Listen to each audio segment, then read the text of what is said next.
And am I framed up okay for the intro?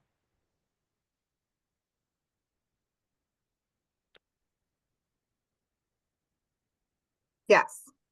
We just need to spotlight Liz, the other interpreter.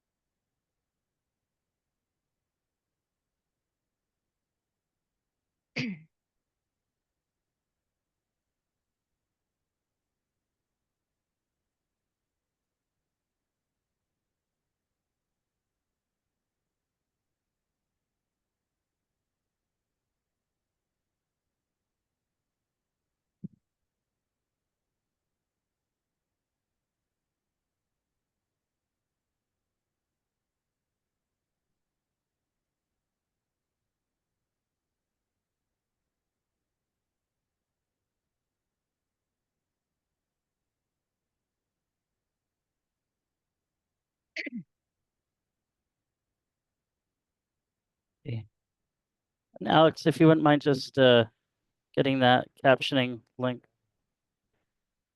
There we go, right on cue. And then let me know when the attendee trickling has leveled off.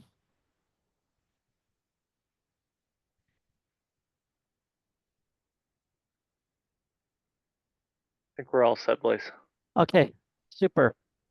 Good afternoon and welcome to the September webinar in our New York Association on Independent Living, or NYAIL, and that is spelled NYAIL. I am Blaze Bryant, the communications specialist for the association. It's great to be back with you. And a couple of quick housekeeping things before we get started.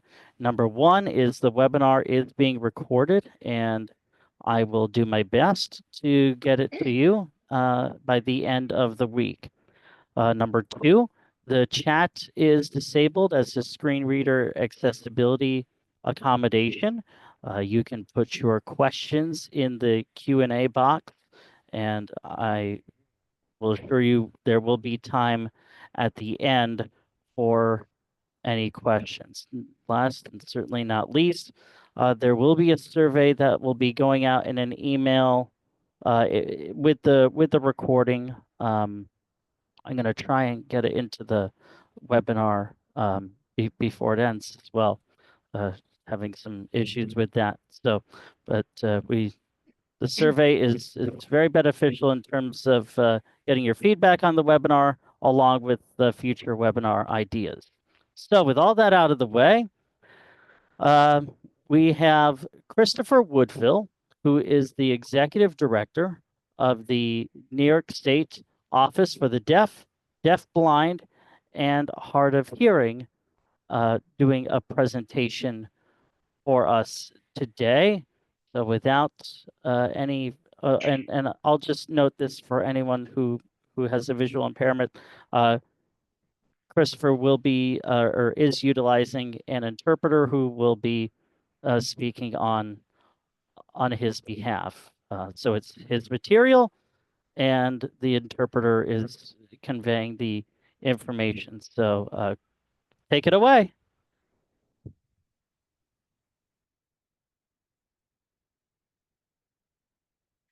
Thank you so much, Blaze. This is Chris here.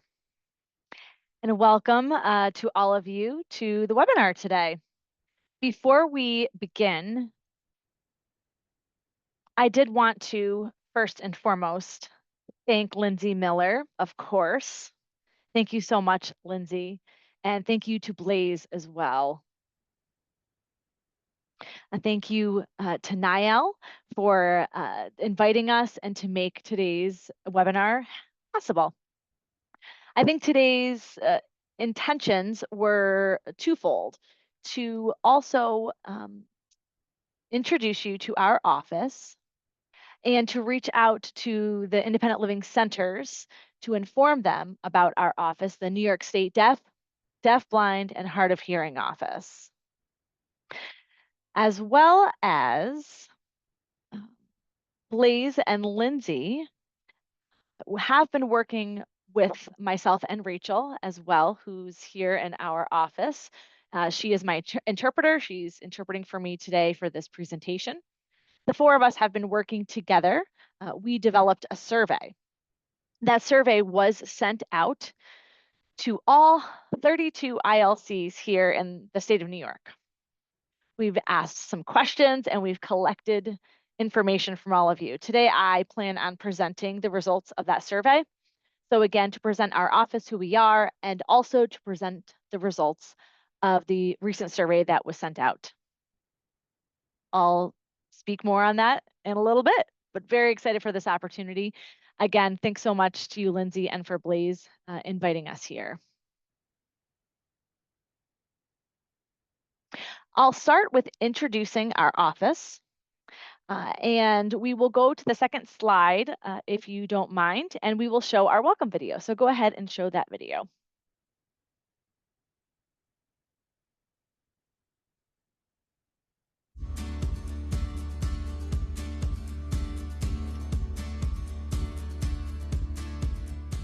Welcome to the New York State Deaf, Deafblind, and Hard of Hearing Office. Our mission is to support the deaf, deafblind, and hard of hearing communities across our state by removing barriers and ensuring equal access.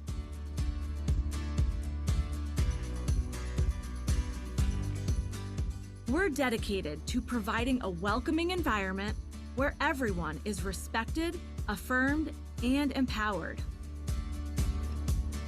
We also aim to be your primary resource for all matters related to the communities we serve.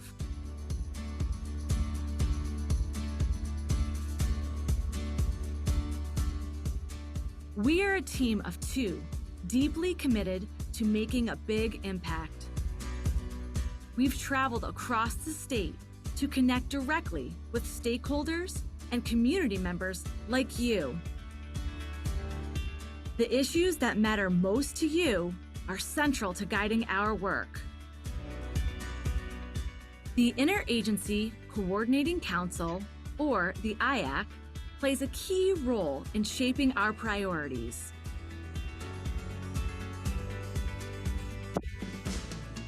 This 15-member council, which includes 8 community representatives and 7 state agency officials, works collaboratively to advocate on behalf of the deaf, deafblind, and hard of hearing communities regarding state services.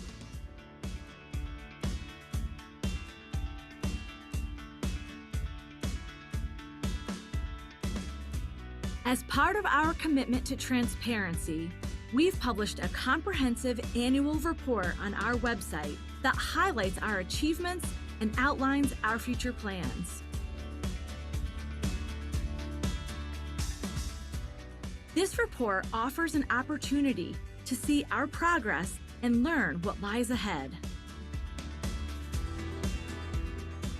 Most importantly, we value your input. Whether you have questions, feedback, or need information about available state services, please feel free to reach out to us by using the information below.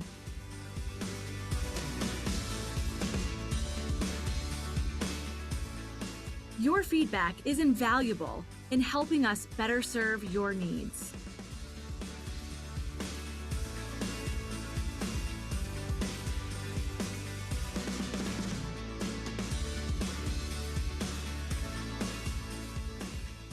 We look forward to connecting with you.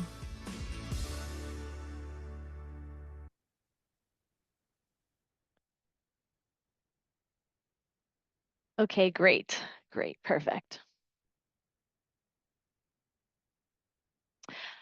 Okay. That video is more like an elevator pitch, just a short snippet of the work we do and who we are in this office. But I wanted to elaborate just a bit more. So the New York State Deaf, Deafblind, and Hard of Hearing Office is part of the Chief Disability Office. Our office is within the executive chamber. And I'll expand just a bit more about the executive chamber. Often people hear that term executive chamber and they're uncertain what exactly it is and who they are, but it's very similar to the governor's cabinet or cabinet positions within a state. The executive chamber has different deputy secretaries that oversee and work with different portfolios. They have a chief of staff and chief of operations, state operations here. So there's a flow chart and a hierarchy within the executive chamber, and our office is within the chamber under the human service portfolio. So of course, it's a hierarchy and there's levels here, but that is where we sit. That's where we are working here for the governor and her executive chamber. It's important for people to understand different levels of bureaucracy. Sometimes offices are within an agency or, just to full transparency and to explain who we are and where we sit and the type of work that we do. That is important. Our office also oversees the IAC that was mentioned in the video, Interagency Coordinating Council for Services to persons who are deaf, deafblind, and hard of hearing. We just call it the IAC or IAC. Within the Chief Disability Office, they oversee the MISCC, the Most Integrated Setting Coordinating Council. I'm sure you're familiar with that council, and our office has our own council. Our council just focuses on the community who are deaf, blind, and hard of hearing. The MISC is to support people with all disabilities, but our council is really to support and focus on the deaf, blind, hard of hearing community. Lastly, our office, or the council rather, as was explained in the video, there's 8 members of the community that sit on the council and 7 state agencies. Just a brief update on the IAC. We have 2 official members who have been appointed to sit on the council. 6 others are still in the process, and it's taken quite some time to get people sitting on our council and to be officially appointed. And it's not because people don't want to. We have plenty of folks who are interested in sitting on our council and being a part of the work we're doing, but there's a process and there are steps to take that require, of course, background checks, so on and so forth. We haven't officially started meeting yet, but I'm looking forward to the day that we get to do that and continue to move forward to support our community and get more feedback from them. Even though our meetings for the council haven't started yet, Rachel and I are the 2 people here in our office. We're not sitting still doing nothing, waiting for the council to be established. Of course not. We are continuing to move full speed ahead and to develop the work that we're doing in the advocacy here in the state, and I'll continue to elaborate on that a little bit more. I mentioned just the 2 of us. It really is a small office, just 2 of us here. Myself and Rachel, who you can see as my interpreter. She works with me every day, and we service the whole state of New York. Quite a big task. But advocating on behalf of the deaf, blind, and hard of hearing community. Go ahead to the next slide.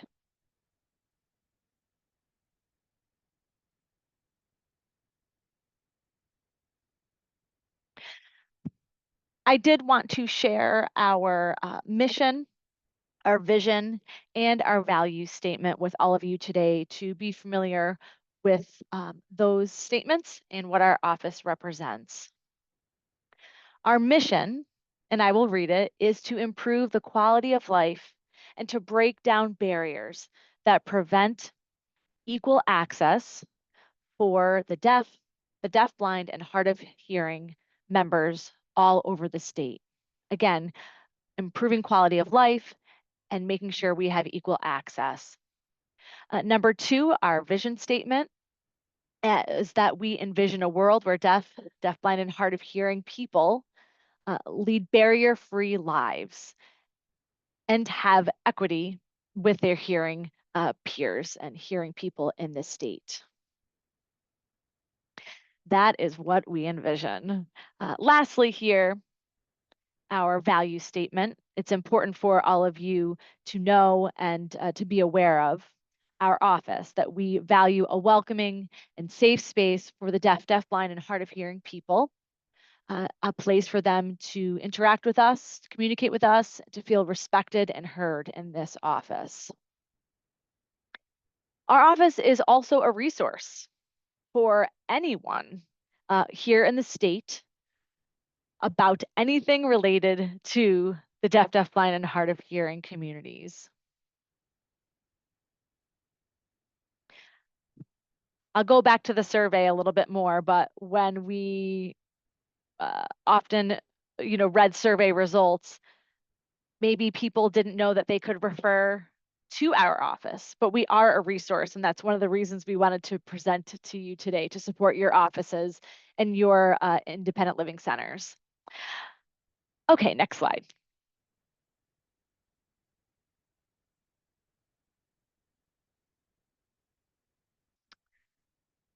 Just checking the time here. Okay. Our office has recognized 3 what we call meta priorities.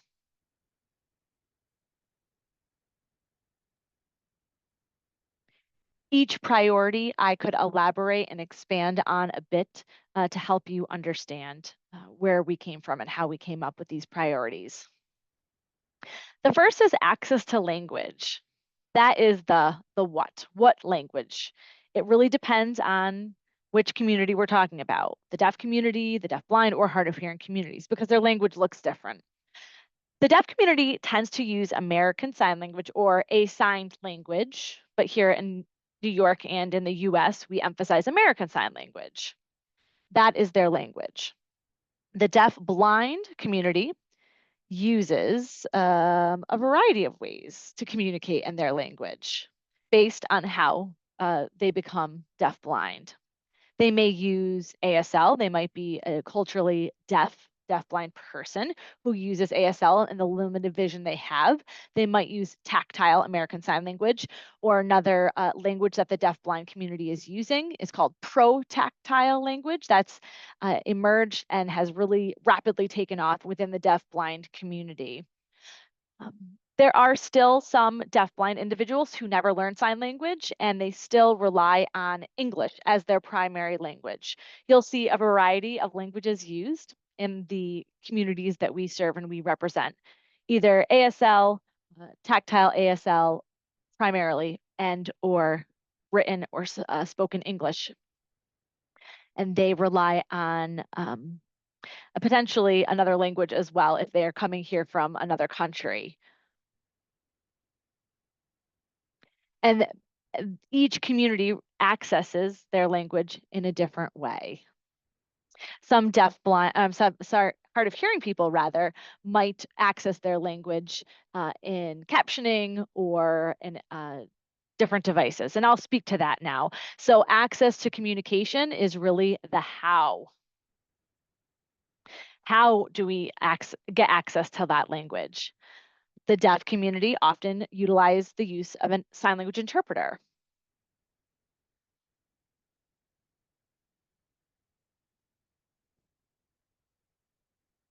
Sometimes they will see a translated document. It might be a video form, but often it's through a live interpreter or a recorded interpreter. A deaf-blind individual often uses an interpreter as well. It might be an ASL or a tactile ASL or a pro-tactile interpreter.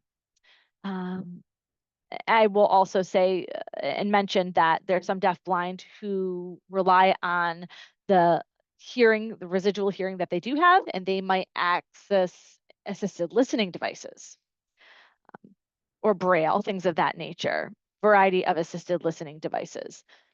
And lastly, or I guess I should also make sure, because I did bring up Braille. Refreshable Braille displays are access to language, and that's how they communicate. Okay, so then going to the hard of hearing community, they receive communication mostly through, as I mentioned, assisted listening devices or captioning. Some deaf people do like to read captionings, of course, but it's important that we captioned videos, archive captioning. Our videos use communication access real-time translation services, or CART captioning. It's important for you to be aware of the variety of communication our community members, what they use to access their language.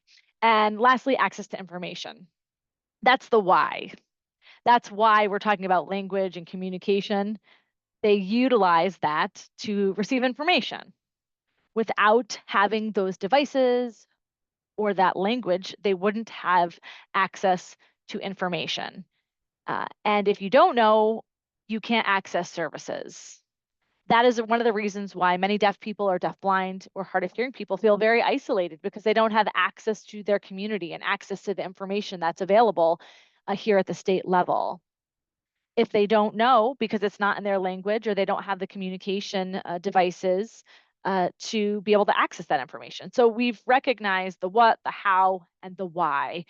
I won't elaborate any more on that. You feel free to reach out to our office if you have any questions and you do want us to elaborate. We'd be happy to do so. That's what we're here for. So moving along in the, oh, hang on just one second before we jump the next slide. Initially, when our office was established, we were inundated with requests from the community.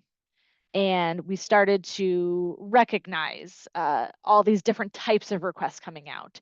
We started to categorize them.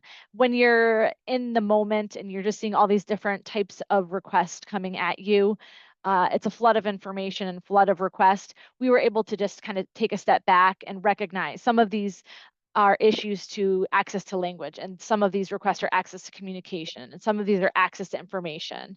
So we're able to manage and categorize the work that we're receiving and to be able to work on it. So we'll go on to the next slide now.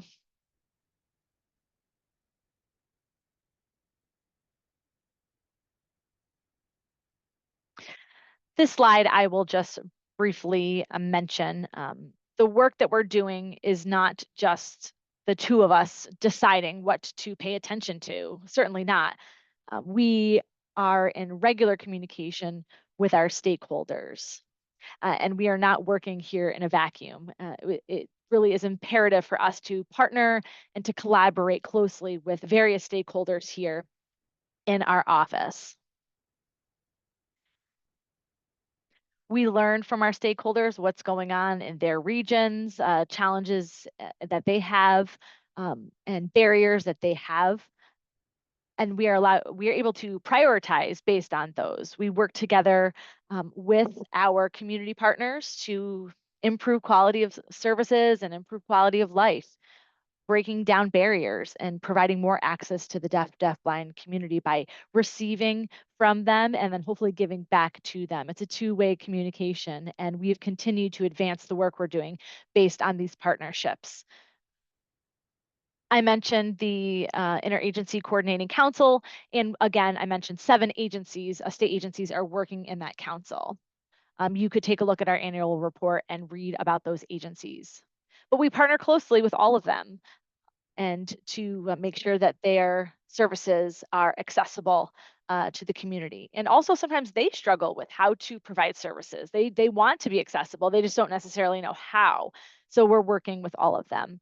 I mentioned the executive chamber partners. We have lots of portfolios here internally that we're supporting to make sure that the work they're doing supports our community as well, and we're not left and forgotten, but we're advancing our community's needs here internally. I had mentioned state agencies already, but we also work with many other state agencies who don't sit on our council.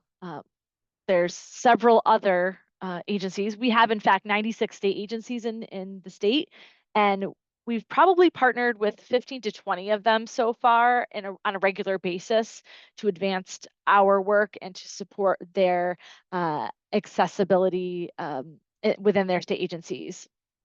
But the largest partners, or largest agencies rather, is who we're partnering with regularly. We also have worked in local government as well. Of course, the Rochester region has a large deaf community. So within Monroe County, we have worked there, and we also work closely with the Mayor's Office for People with Disabilities in New York City, the MOPD. So we have various state and local partners, as well as in the city, that we can work together with to advance the services and access for people with disabilities, and specifically deaf, deafblind, hard of hearing. I listed here agencies and organization partners. NYL is a great example of that. We've partnered with NYL to make sure that their services are accessible to our community as well. And there's various other organizations I could mention as well. Not only NYL, of course, but many other great organizations in the state who are advancing independence and communication access, and we are working together with all of them to advance the community. And lastly, I put community stakeholders and partners. That's individuals who are members of the deaf, deafblind community and hard of hearing community. We meet regularly with individuals or groups. And I will just jump to the survey, just add one quick comment. Often independent living centers will say, you know, I'm not quite sure who to reach out to for deaf, deafblind. Who's the community in my region, in my area? That's okay. That's totally fine. We're here and we do know who the community members are. We know the organizations in your communities. So we're happy to connect you and to support you with getting connected to your deaf, deafblind, hard of hearing communities in your region. Again, another reason to reach out to us, but we partner with all of these people all over the state to get input and to gain access. Part of our role and responsibility is to make connections for people, and that's been very exciting. We'll jump now to the next slide.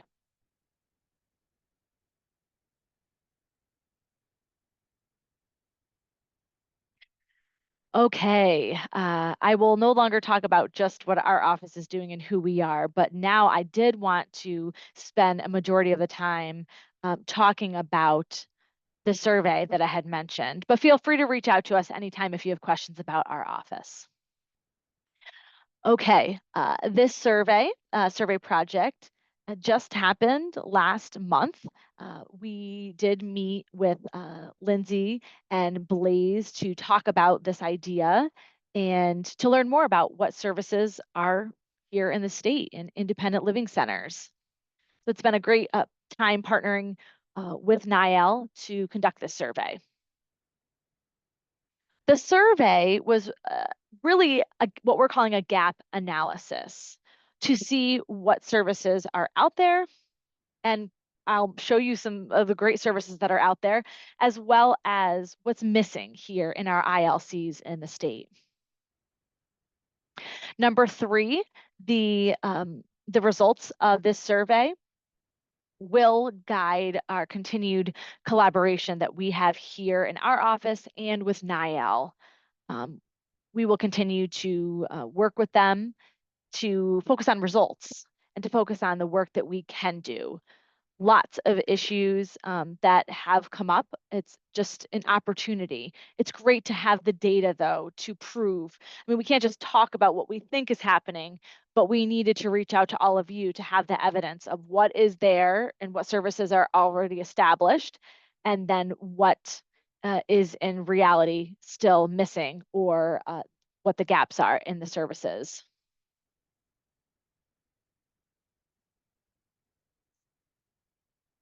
It's so important for us to have done this survey because of really several reasons. Independent living centers, we have recognized that they are the front line for our community members all over the state. New Yorkers are coming to the ILCs for services. Often the ILCs are really, there's just one organization or one association providing those types of services in certain regions. That is the place to go to. There aren't any others in certain regions. So we want to make sure that the deaf, blind, and hard of hearing communities also have access to those resources and services. It's imperative that they do, because you are the front line interacting and supporting our community members.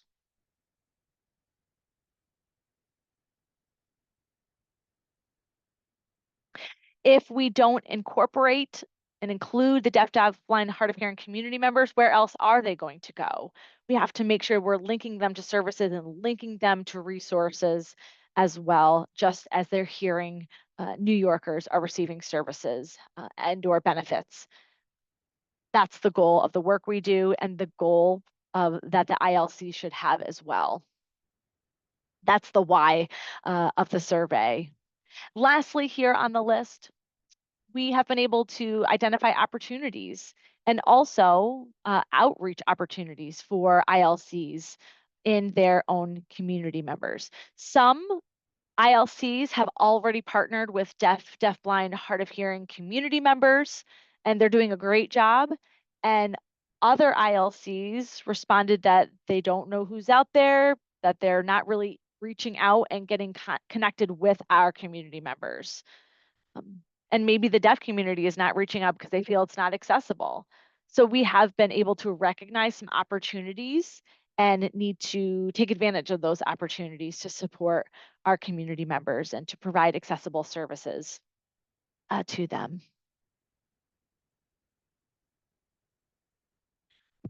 Sometimes our community members don't know that the ILCs are there, and sometimes they do, but they don't know if they're accessible or not. So it's important for us to communicate to our community that you all are out there and providing services and resources to them.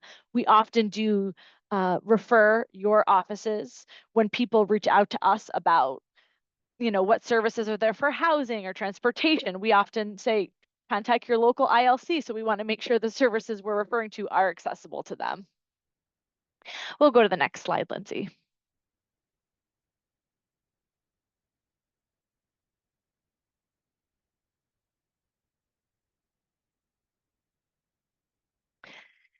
Here are some of the results that we saw from the survey. Again, there's 32 independent living centers in the state that are members of NYL.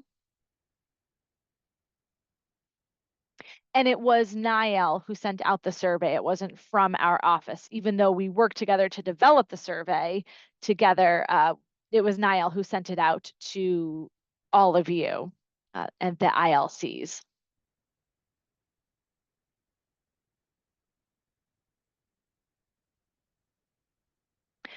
NYL also collected the responses, and then they sent them to our office to analyze and to take a look at the results.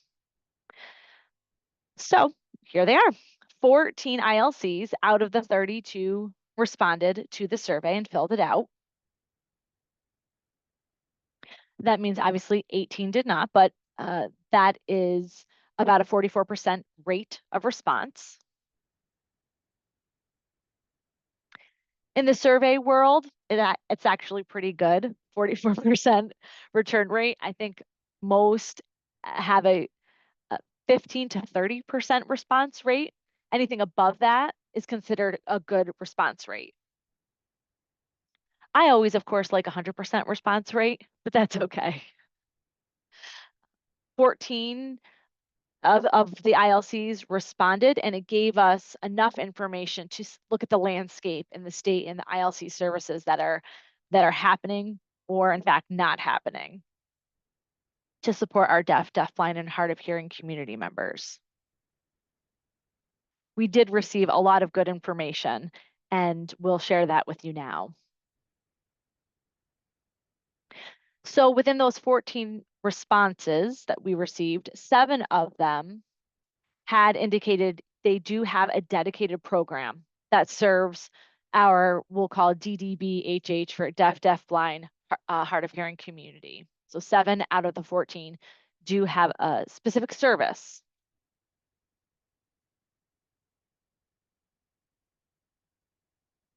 I was happy to see that there were, in fact, 7 who had very specific services.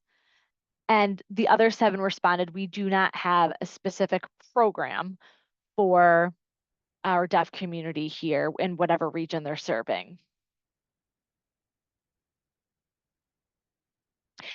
Those 7 who said we don't have specific programs, we do though have individuals in our team and in our office, our centers, who can still work with the deaf community. Not a specific program, but they do have staff who are able to communicate with the deaf, deafblind, hard of hearing. 10 of the respondents are considering or planning to expand the services that they offer to our community members.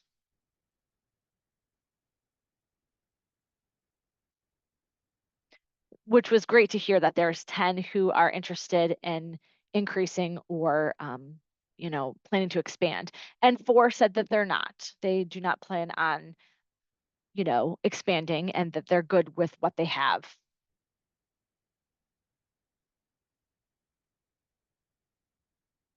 The last point on the survey that I will mention is that none of the respondents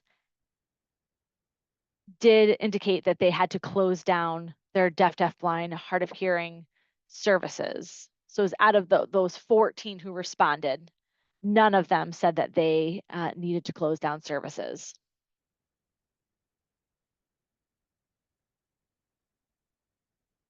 Again, that was from the 14 who responded.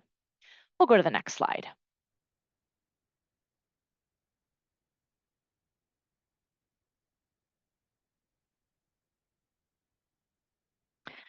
So this slide speaks to the question that was asked to those 14 who indicated that they do have various services or programs available, specifically to the deaf, deafblind, hard of hearing community, not just all the services, but specifically to our community. And those services would be on top of the regular types of services that are offered to all hearing disabled community members. And I'll mention them here. Some of the ILCs offer trade services, the technology-related assistance for individuals with disabilities, or trade equipment loan services. They have them set up all over the state, and certain ILCs do have those equipment loan. I know not all ILCs have, but many of them did say that they have equipment loan distribution, which some of their equipment does support our community members. So that was one. Again, it's not just for people with disabilities, but specifically for our community members. Number 2, another one was ASL and CART captioning services.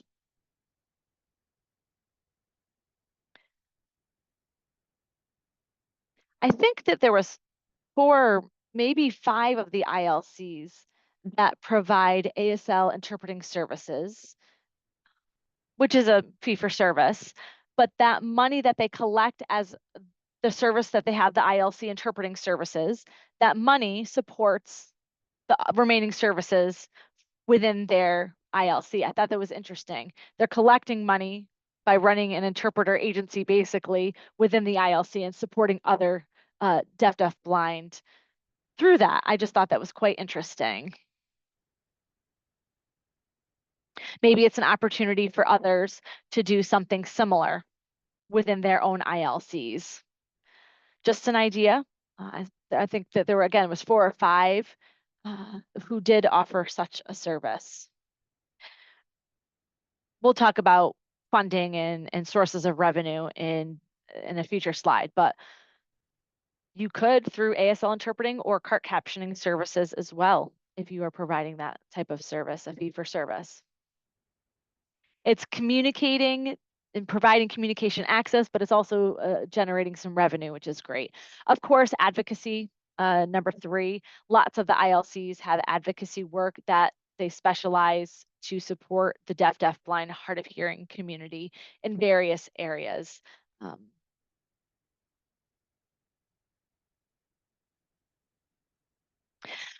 So again, there's lots of different types of advocacy, and that's on top of like their regular advocacy, what they do for people with disabilities in general, but a level of enhanced advocacy for the deaf community. And number 4 is referrals to services. Some of the ILCs really can't do a lot of advocacy themselves, but they do refer to other organizations within their region who are doing that type of work. And that's really great. That was pretty common with what we saw in the survey results, that they're referring out to other agencies who can support the deaf, deafblind, hard of hearing. And we'll explain a little bit more about that. Number 5 here was support groups or task forces that they have established. Again, those are specific support groups specifically for the deaf, deafblind, hard of hearing, not just any people with disabilities. Some ILCs have lots of different types of support groups that support people with various types of disabilities, but this was specifically support groups for people with deafness, deafblindness, or who are hard of hearing. Again, an opportunity for some of you who don't have that, or maybe task force. Sometimes it's for task force for people who are deaf with mental health, or task force for people who are deaf with addiction or something like that. So we have different types of task forces for our community members. Number six was basic ILC services. This is what we provide, but we provide them to our deaf community by making sure it's accessible to them, maybe through an interpreting services. There is one ILC who provides and specializes in SSP or support service provision for the deaf blind. There is one ILC who's doing that work. And we'll just jump to the next slide for time.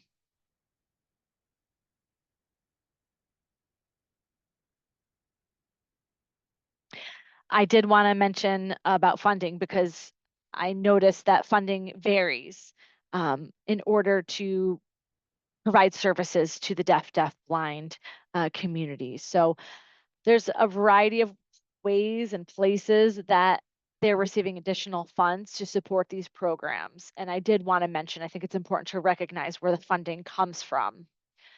Some of the information collected said that many ILCs, they didn't elaborate on this, but they just said federal or state funding. Without them elaborating, I can't jump to conclusions on what they meant, which type of federal or which type of state funding, but I'll take it for what it is. The second was the New York State Justice Center. The Justice Center hosts the trade equipment equipment loan program. So maybe that's what they were referring to. Some of them said they had no funding. They're really utilizing and taking from their ILC core budget. And that's that total allotment. They're just taking a part of that to support the deaf, blind, hard of hearing services.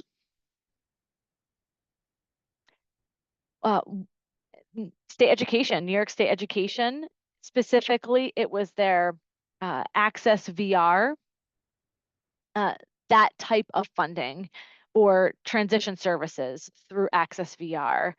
That's where the funding came from, out of state education. That transition service funding is from WIOA, the Workforce Innovation Opportunity Act, WIOA. There is money there for support services for transition specifically. And ILCs have been creative utilizing some of that money from WIOA to support their deaf, blind, hard of hearing services. Others mentioned that they received funding from the Office of Mental Health. Others said the Association on Community Living, they received money from them, from those types of grants, or maybe fee for service as well. I think most of them are fee for service funding, but and then also Office of Victim Services, OVS. That was interesting to see that they receive funding from OVS. I think crime crime or services to support people who have been victims of crimes. Creative way to get funding to support services. I thought I was quite interested in learning more about that myself. And the last was Community Service Society of New York was one organization that they received funding from to support, or grants, or maybe fee for service. A variety of ways that people are receiving or utilizing funding to support our community members, which is wonderful. We'll go to the next slide.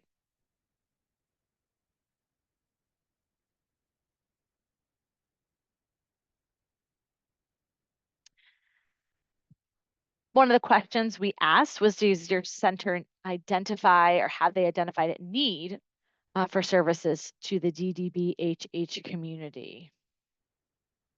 And here were some of the results. 10 out of the 14 responded that they do identify needs. Clearly, they were able to see the needs in the community. 2 of them explicitly said, we have not identified any needs. We're good. The third I have listed here, one said that they have an advocate who's specializing in this already. I'm not sure exactly how to interpret what they meant by that, but does that mean that they are identifying needs or they're not identifying needs? I'm not quite sure, but that's what they indicated. And one said that they didn't understand the question. I'll leave that one there. Lastly here, they did identify needs in their community. Of course, resources is always up there on the list. They need various resources. Who can they refer to? Where are the community organizations that we can partner with? We need more resources within our region and our communities. The second one was that the deaf community is quite large. The deaf, blind, and hard of hearing population. And I won't say which ILC or which area it was, but they need more funding because they have such a large deaf, blind, hard of hearing community, and they need funding to support all the needs of that community.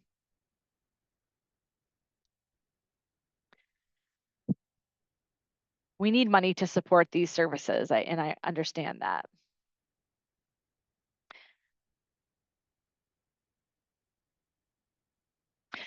There are, lots of resources that are needed and lots of funding to provide.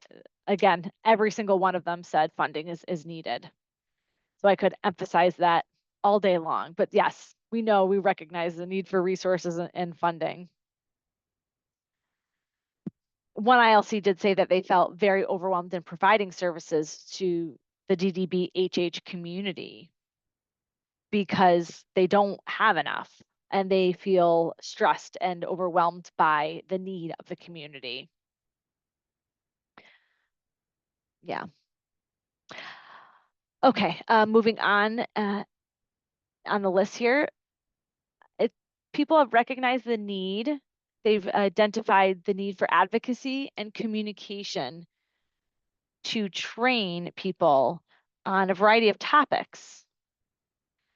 There's lots of areas that we could provide advocacy. I think ILCs do a lot of that type of advocacy, and they don't necessarily or feel equipped to speak about, to advocate for the deaf community. They see that there's a huge need and need to be able to communicate for the community about all these issues. But I think that they would rather put that on the deaf community to advocate and to communicate about their needs, not doing it for them. Many people mentioned that they would like to hire employees who are community members. Before, some of them said that 7 of them had programs, and 7 of them mentioned that they have people that they can all interact with the deaf community. But many of them also talked about hiring more from the community or who are ASL fluent. I'm not sure how that what that means, if they have one or need more. I see Rachel has her hand up, so go ahead, Blaze. Yeah, this is Blaze here. We only have just a few minutes left as we're about 10 minutes to the top of the hour here. And we have a few questions that folks would like answered. So we will make the question, or we'll make the survey results available as best we can. And I'm sorry that we've got to cut this a tad short. One of the questions has to do with enforcing and holding agencies accountable for. Actually, Alex, I'm going to turn this over to you because you're able to be a bit more seamless with the Q&A box than I am. Okay. This is Alex Thompson. I'm the Director of Advocacy at NYL. So the first question is, what is your plan for enforcing the agency's hire certified hearing interpreters and deaf? Alex, this is the interpreter. Hang on one second. Before you read the question, would you mind taking down the PowerPoint slide so we have full screen of Chris and the interpreter? Okay, go ahead. And if you can spotlight Liz, the other interpreter, thank you. There we go. I'll start again on the question. What is your plan for enforcing the agency's hire certified hearing interpreters and certified deaf interpreters? Many agencies use a warm body approach for profit rather than providing excellent service. Many states have regulations requiring certification or licensure, but New York State does not. For example, the New York State court system does not require certified interpreters in court proceedings, and hospitals are not required to hire certified interpreters in the medical field.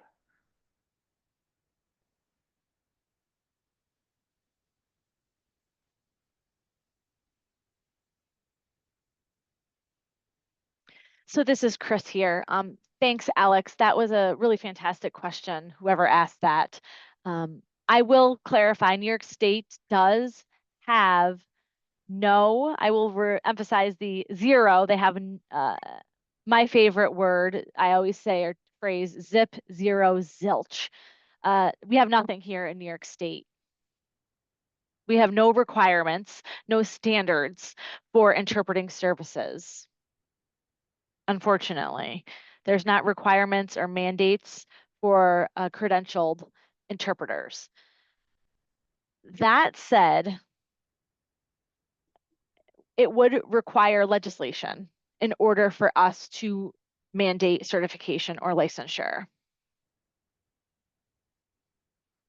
Other states around the US have the ability to enforce because they have passed legislation within their states to mandate a certain minimum requirement for their interpreters. So first we need to pass laws here in New York State, and the community does need to partner very closely with with the state and to establish laws, and then we can therefore require certification. We are not able to enforce anything in our office. We're not an enforcement agency here. It would be nice if we had that power, but unfortunately we don't. And we don't have anything such of that type of an office here in the state. But we need laws passed in order to do that, and we want to work together to make sure that that does happen.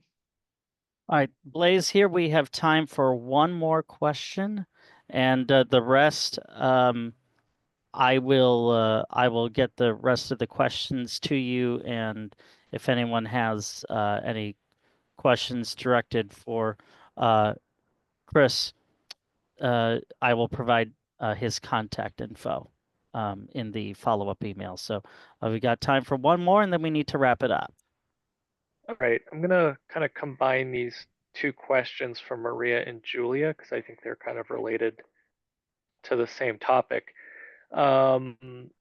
are there any plans of adding back deaf specialists in the independent living community? And I think that's connected to a question about, something you mentioned, Chris, that not ILCs have staff fluent in ASL, but they are looking to do that and expand their offerings. So I don't know if you can speak to, I don't know, any future available state funding to support ILCs and ASL efforts.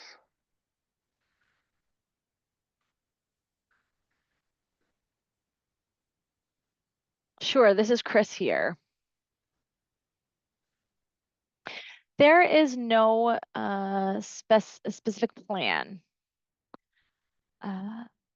That said, the results do indicate the need for more staff to be able to communicate with our deaf-blind, hard of hearing. So I look forward to future conversations with NYL to look for a path forward to make those types of services available and to happen. Maybe some ILCs have watched this presentation today and feel like, wow, we are such a center and we need more support how to make this happen. So again, reach out to our office. We're happy to work with individual ILCs and different centers to identify needs to move forward in that area. I am not a specialist in the ILC world. You are the specialist, so you'll have to help us in this process, but we are happy to support you as well in yours. That is a perfect note to end on. Chris, thank you so much for this terrific presentation and making us more aware of the Office for the Deaf, Deafblind, and Hard of Hearing. We'll get you any questions that we received in the Q&A box. And for anyone that has more questions, again, the follow-up or the contact info for Chris will be in the follow-up email with the recording and survey. So thank you to the dream team of folks who helped make this webinar fully accessible. We'll be back in October for a webinar that we're a training. It is a new training for the office or from the Office of New Americans June Ramirez initiative. So with that, thank you all very much and have a great rest of the day.